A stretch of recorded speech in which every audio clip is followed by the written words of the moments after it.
Right, week 10, Washington Commanders against the Seattle Seahawks. So Seattle's favored by 6.5 points. I'm going to take Seattle.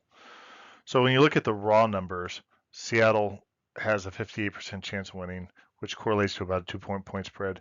And then likewise, when you come over here and you look at the uh, box plot, is it's showing a lot of overlap, slight advantage. In fact, the median scores are exactly the same. And that's what the confidence interval tests show as well. What's really putting me over here is to take the Bayesian adjustment, and so what that's really doing is it's comparing how is the real performance compared to what the models predicted, and then it makes an adjustment. In which case, it's saying no, Seattle's better than what their stats are saying, and or either that or Washington is not as good. That's what this model, what that adjustment is trying to do.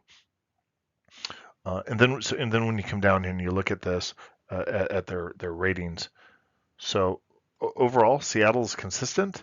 They've got a pretty good pass defense, and I would just say mediocre. They're middle of the road when it comes to the rest of it. Meanwhile, you have Washington, which just got worse, by the way, trading away Chase Young, uh,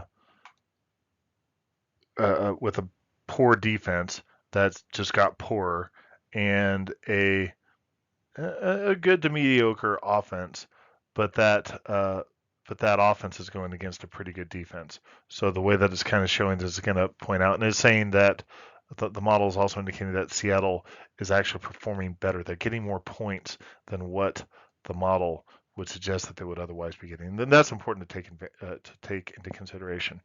You just can't use a model without doing some type of adjustment based upon the real life performance, and that's what that does. So let's go and look at the performance stats. A couple things that stand out is in the head-to-head matchup, that's what these stats are showing. You have an advantage in the rushing game for Seattle. You have an advantage over here for in the passing game for Washington. One thing that I do doubt with the Washington stats is you start to get those garbage yards come into play. And that's one of the things the model tries to take in consideration is hey, how do they really do in that scoring compared to what their stats show?